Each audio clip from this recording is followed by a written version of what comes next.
it was the last minute. I had written the script for this PSA, and I was like, you know what, we got to give something to the people to be able to protect themselves.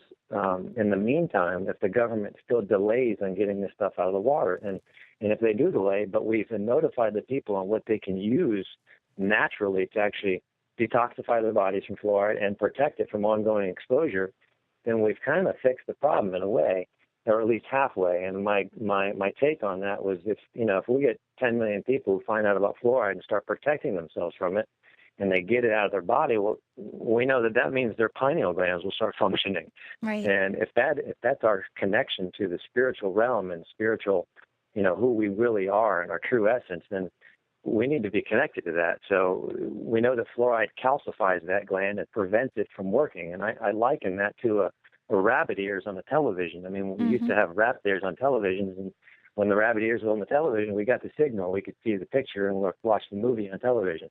But if the rabbit ears fell off the television, the signal didn't come in, and all we got was fuzz on the television, and we couldn't see the signal. Well, it's the same thing with our pineal gland. That's the master gland in our brain that gives us, as spiritual beings, the ability to connect with that realm and still be in the physical realm in the human body.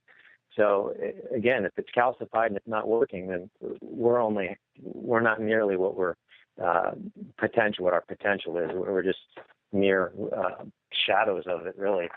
So my philosophy is, if we can teach people how to protect themselves from fluoride, whether the government takes it out of the water or not, at least people can be protected and basically have their DNA protected, have their bodies protected. And that just means less cancer, less degenerative diseases, less ADHD, less everything that we're seeing in our society that's been coming on in our society for the last 70 years, which is basically when this stuff started getting in the water.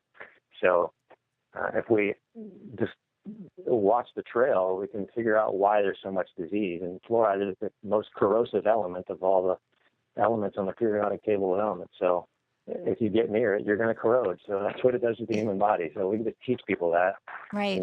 We'd have a different society. Absolutely. Very powerful there with the hazmat suit, and really incredible metaphor there with the rabbit ears on the television, because that's exactly it. It's kind of scrambling the signal, and we've got to decalcify our pineal gland to be able to get there with our true essence, our true human evolution, rather than being enslaved like we have been.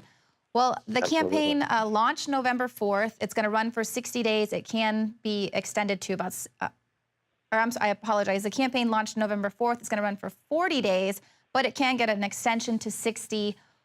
What do you want to tell the people now to get them involved? Obviously, when you run these campaigns, there's a little bit of a kickback for people who might help you donate to the project. But what do you really want to, let our audience know?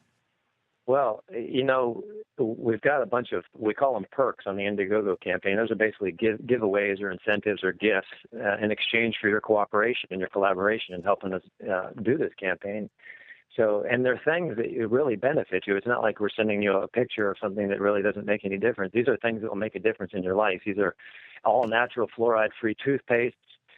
There are detoxification protocols and products from Dr. Edward Group from the Global Healing Center that he's donated to the campaign that will completely clean people out.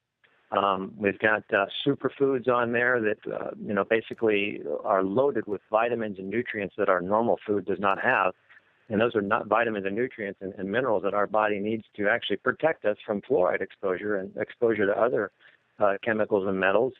So all the giveaways that we're doing on the campaign in exchange for people's sponsorship are things that are only going to benefit them and help their health. And if they want to give away fluoride toothpaste to their friends, we've got what we call ambassador packs, which are a pack of like 5 different flavors of fluoride-free toothpaste that they can give away to their friends and just get the word out there. And if they're going to buy toothpaste anyway, they might as well send their money towards the campaign and get free toothpaste, all natural toothpaste, that is, the best that there is, and just, make good use of their money and, kill 2 birds with 1 stone, if you will. So try to make it a benefit for everybody involved as much as we can here. So that's the idea of the perks on the campaign.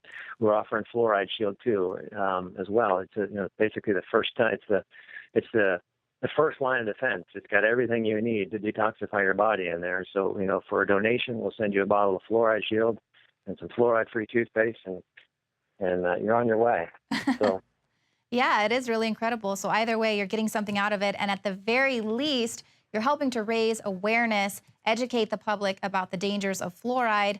And we might get that big win of actually getting fluoride out of our water.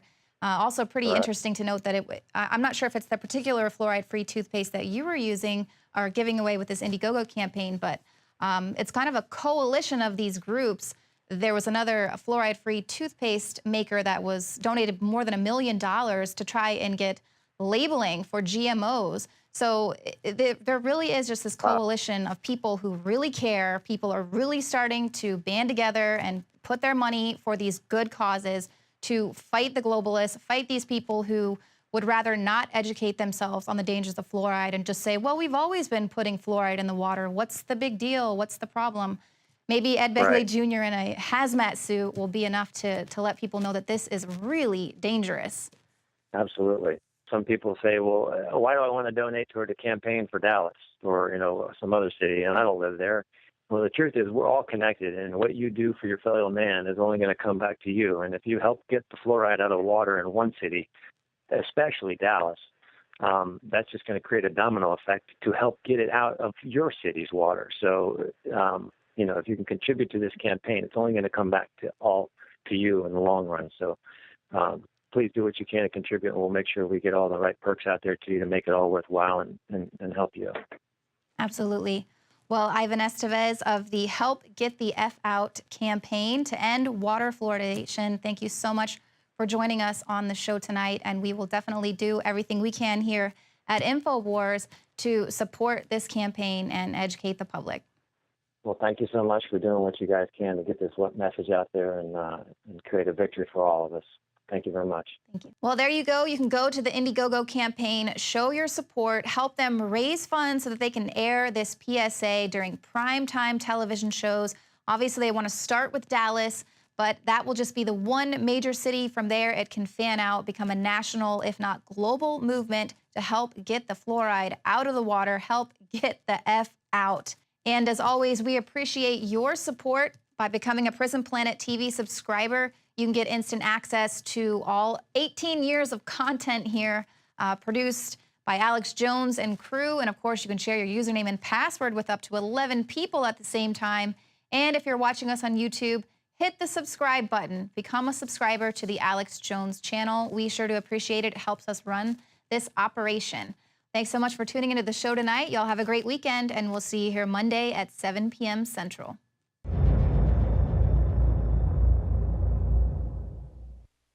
Hi, I'm Dr. Edward Group. Today I'd like to talk about the war on women.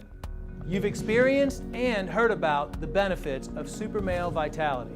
Now, the new formula has arrived. Introducing the new Super Female Vitality. I have specifically designed this formula to help the body naturally regulate itself without the use of artificial hormones. Key ingredients chosen from the highest quality sources. Each of these ingredients works synergistically with the female body in order to maximize overall vitality. You've heard the reviews and the feedback on how the original Super Male Vitality has revitalized relationships.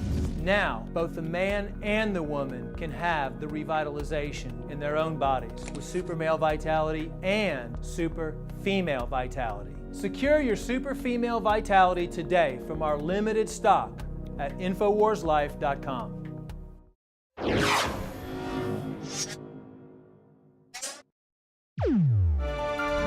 And welcome back to this Friday edition of InfoWars Nightly News. This is a special report, a special investigation to look into the supposed death back on May 2nd, 2011 of Osama bin Laden, taken out by the Navy SEALs. Now, we're going to try to go through this report as quickly as possible, but the amount of evidence proving that the official story is a contrivance, a fairy tale, is mountainous. We're going to move through it quickly here today from A to Z. First off, we're covering this obviously again because Robert O'Neill, a Navy SEAL veteran of 15 years, came out on Fox News yesterday and with the Washington Post as well and said that he indeed took out Osama bin Laden. Well, here's the problem. First off, remember Private Jessica Lynch, who supposedly took out an Iraqi column? Turned out she was hiding in the back of the vehicle. It was all a Pentagon production to try to recruit women into the military. A bunch of the members of her team that started speaking out started getting executed and dying in the U.S. and overseas. And she came out and said it was a fraud, a recruiting tactic that I was ordered to be part of in PSYOPs. Jerry Bruckheimer got involved in advising the production of it in the so-called rescue days after the Iraqis had pulled out. Pat Tillman wouldn't be a propagandist anymore. And so he was executed. He was taken out. And it came out in the Army's reports later that he was indeed murdered. And there was a highest level cover-up of that as they get rid of people that are inconvenienced. So number one, there is a long, sordid history of this. Number two, Obama just was defeated in a big election. He needs to remind us that he took out Osama bin Laden. So that's one reason this guy pops up right on time. Now, I'm not putting down Robert O'Neill, but they know we trust Navy SEALs a lot more than Obama. Here's another problem. Two other Navy SEALs, supposedly part of the raid, who've written books and gone public, have said months ago that this story isn't true. I have interviewed family members on air. We'll put some of those interviews on screen for you so you can go see them in full, where they said right after it happened and then years later on my show that their Navy SEAL sons who had died, they believed were basically killed in that helicopter explosion to cover up the fact that it was really a Osama bin Laden body double who was actually working for the CIA that was taken out. And we're going to show a document cam here, and then Rob is going to go over all these articles for everybody here in a moment. But we have over 100 articles, most of them mainstream, showing that there was no body on the ship. They didn't dump him in the ocean. They tried to cover it up. It goes on and on. There wasn't a real Situation Room live feed going on. So that's the most frustrating part of our job, is that we do the research day after day. We came out day one and showed the anomalies. We predicted in 2002 that he'd already been killed with inside sources. They would later roll his body out at a politically expedient point. So we are deep researchers with major whistleblowers like Dr. Steve Pachinik, former head of Pentagon PSYOPs, exposing the fact that this would be rolled out at a later date. Got that right here. So we're going to break it all down here for you, and you can check all of these sources. But the reason this is being brought out now is to try to get people recruited into the Navy that's having big problems and PR problems, but most importantly, as a political victory after the election to remind people that Obama supposedly took out Osama. So the whole thing is nothing more than smoke and mirrors. But remember, years after I interviewed the families, talked to Navy SEALs in person, it's come out in the news exactly what our sources told us, that the majority of the families believe they blew up that helicopter months after they supposedly took out bin Laden to shut up the SEALs that were talking about the fact that they showed up at the house, there was no security there, and it was basically a body double that was set up. And it's later come out that the CIA was casing the joint using an inoculation program as the cover. So nothing about this has turned out to be true. Cy Hirsch, Pulitzer Prize winner, has come out and said it's 100% false.